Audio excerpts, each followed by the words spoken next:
Olá, Seara do Mestre! Eu sou a Cleide, eu sou trabalhadora do Núcleo Espírito Semeador, colaboro no Seara do Mestre sempre que possível, agradeço o convite porque eu ainda não tinha participado aqui desse ambiente virtual. Às vezes quando eu vou dar palestra é sempre presencialmente, mas estamos todos reaprendendo e readequando a essa nova situação e a nossa segurança em primeiro lugar. Foi bom porque a gente viu que a gente tem outros meios de propagar a doutrina, a gente tem outros meios de conversar com a espiritualidade e a gente não pode deixar, né? Não vamos deixar de evoluir junto com a tecnologia. Bom, nosso tema de hoje é do livro Caminho, Verdade e Vida, a mensagem 12, cujo tema é a força do exemplo na educação dos filhos. Ele já começa com uma citação do Evangelho de João, capítulo 8, versículo 38. E nessa citação está falando assim, Jesus, falando, eu falo do que vi junto do meu Pai, e vós fazeis o que também ouvistes do vosso Pai. Evangelho de João, capítulo 8, versículo 38. Olha o que ele fala. O que eu estou falando aqui é o que eu vi, vivenciei e aprendi do meu Pai que está no céu. E tudo que vocês estão falando, vivenciando, refutando, é o que vocês aprenderam junto com os pais de vocês que estão na Terra. Essa lição ela nos deixa aí um tema muito importante para a gente refletir, que é a formação do caráter no lar. E a importância dessa formação. Né? Os pais, os cuidadores, os avós, a família, esse núcleo que é o lar, esse primeiro ambiente que a criança vive enquanto espírito reencarnante, ela é... Nós poderíamos dizer que essas pessoas são os primeiros mentores desse espírito aqui na Terra, né? Essa tarefa, ela requer muita dedicação e, acima de tudo, ela requer abnegação. Quem tem criança pequena sabe quantas coisas a gente tem que adequar na vida da gente, na rotina da gente por causa das crianças. Requer um esforço, requer um trabalho, mas a recompensa é bem grande. Então, quando a gente pensa em formação do lar, educação da criança, a gente faz todo um preparo em casa, né? A gente adequa aí as coisas, olha, isso aqui eu vou pôr uma gradezinha aqui na porta porque é perigoso, porque a criança vai começar a andar, ela pode se machucar ali, ela pode cair, se tem escada, então é todo um cuidado, vamos tampar, comprar aqueles protetores de tomada, porque a criança está descobrindo o mundo. Então a gente está pensando no aprendizado da criança e em tudo que eu vou ensinar para essa criança. Só que o que nós temos que estar sempre de olho, sempre atentos enquanto lar. Não vamos pensar só enquanto pais. Em toda criança que vem no nosso seio familiar, ela aprende muito mais com o que nós fazemos do que com o que nós falamos. Pode ver? Quer ver como você dirige? Pega uma criança que seja seu filho ou que seja seu parente, que seja muito com você e vê como ele brinca dirigindo. Se ele ficar assim, é sinal que a gente dirige desse jeito. É sinal que a gente não é tão educado no trânsito. Ele pega exatamente as nossas características, isso ficou muito marcado neles. A gente aprende na doutrina espírita e a psicologia vem reforçar isso, que a criança, quando ela vem para a Terra, vamos falar de doutrina, então quando ela reencarna, um espírito quando ele reencarna e ele vem nessa primeira infância na condição de criança, é como se ele viesse com duas malas. Uma mala fechada, com todo o conteúdo de aprendizado que ele trouxe de experiências e existências passadas. E uma mala vazia, aberta, que é onde ele vai colocar, nesses primeiros 7 anos, tudo que a gente colocar para ele de ensinamento, de experiência, de vivência, ele vai colocando ali. E vai enchendo. Quando ele fizer 7 anos, ele abre a mala que ele trouxe e ele mistura a bagagem com a bagagem que a gente colocou nessa existência. Então aí a gente pensa, se ele não trouxe coisas muito boas, ele vai juntar com o que eu coloquei. O que eu coloquei? Será que são coisas boas? Se ele trouxe coisas boas, ao misturar com o que eu coloquei, isso vai ser bom? Na verdade, a intenção é que seja melhor, né? Ele já trouxe coisa boa. colocou aí as coisas boas que eu trouxe também, ficou muito melhor para esse espírito, né?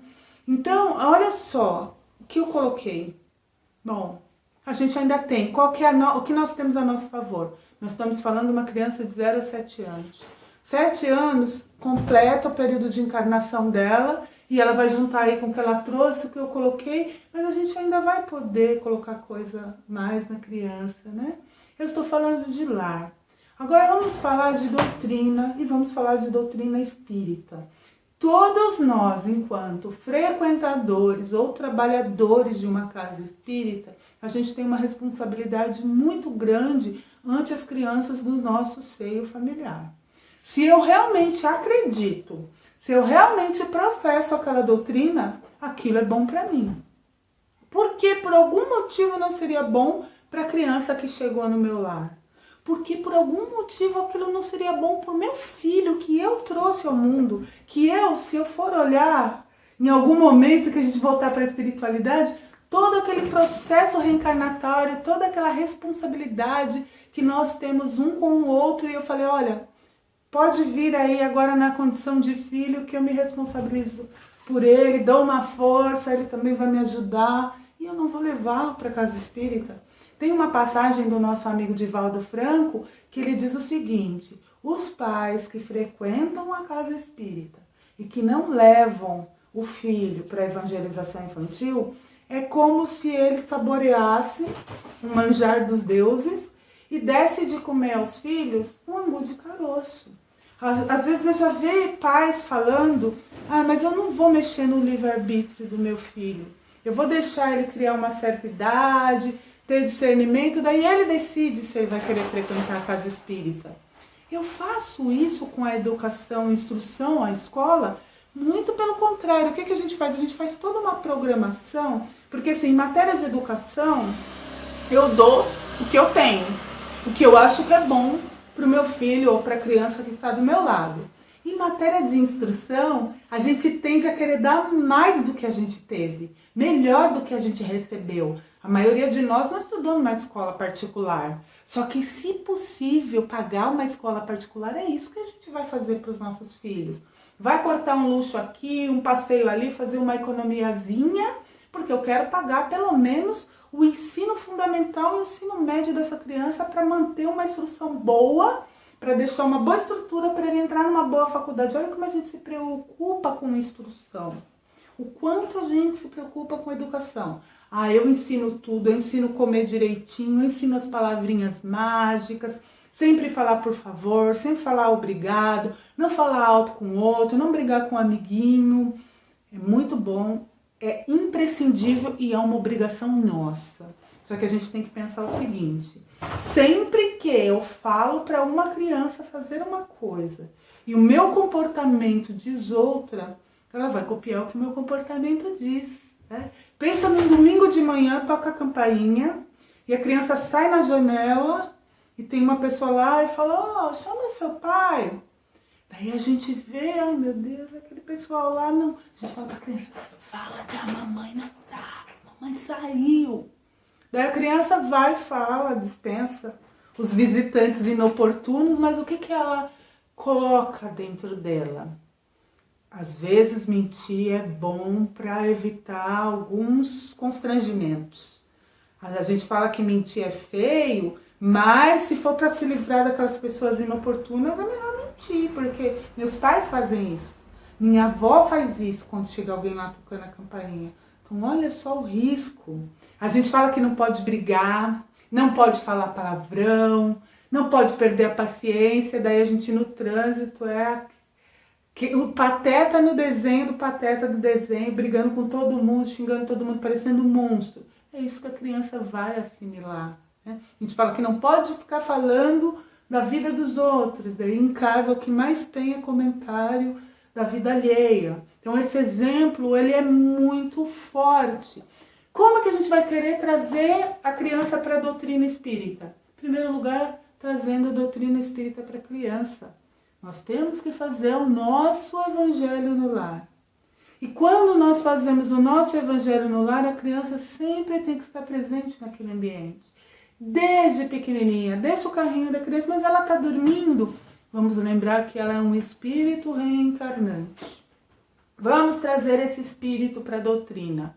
E daí a gente tem a nossa atividade na casa espírita. Pode ver que as crianças e jovens que costumam pegar a atividade na casa espírita são aqueles cujos pais, responsáveis e familiares são frequentadores e ou trabalhadores de casas espíritas. E às vezes a gente fala, mas naquela casa, os jovens que são responsáveis pela mocidade são filhos de alguém da diretoria. Não é favoritismo, é que acontece que aquela pessoa que porventura, pegou uma atividade na diretoria, é justamente a pessoa que tem de estar sempre com atividade na casa espírita. E os filhos vendo aquilo e estando juntos, acabam tomando aquilo como bom. Se é bom para os meus pais, se é bom para minha avó, é bom para minha família.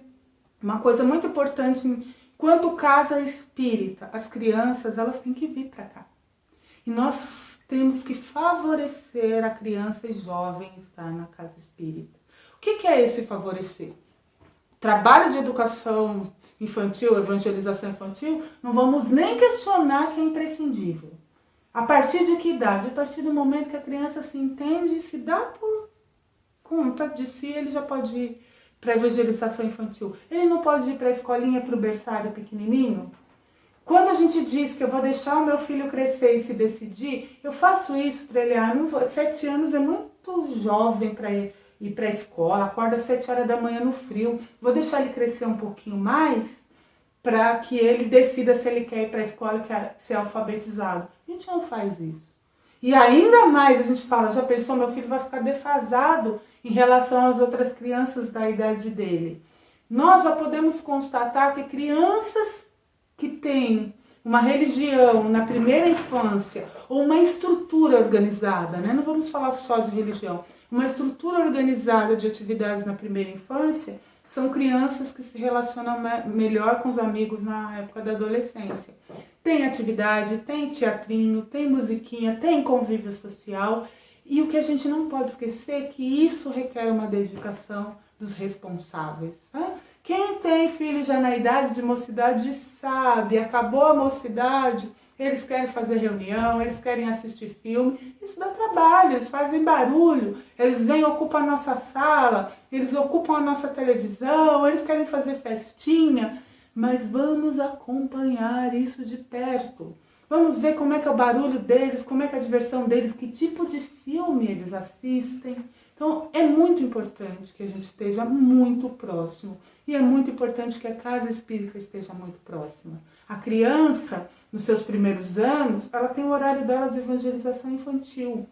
É importante que nesse mesmo horário exista uma outra atividade para os responsáveis. Então a minha avó me traz para a evangelização infantil, me deixa aqui na minha sala, só que ela vai para a sala ao lado, ou estudar também, ou ela vai para o grupo de pais, ou ela vai para outra atividade na casa. Para a criança tem que estar internalizado que aquela atividade é atividade para a família, naquele dia, naquele momento.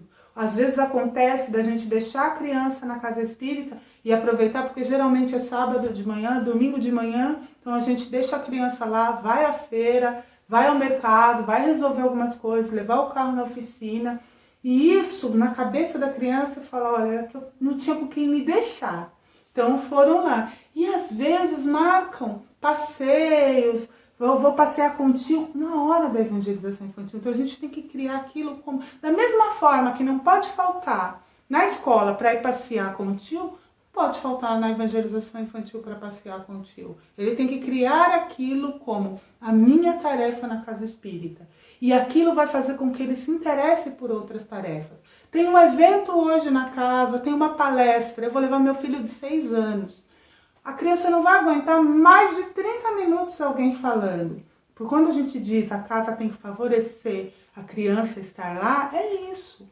Já tem que ter ali uma atividade preparada, dispensar alguns trabalhadores que vão ficar com essas crianças cuidando e eles terem o direito de ficar lá sentado e andar, ir para lá e vai desenhar. E às vezes tem alguma atividade, às vezes tem alguma escolinha, às vezes tem alguma atividade que ele se sinta útil, né?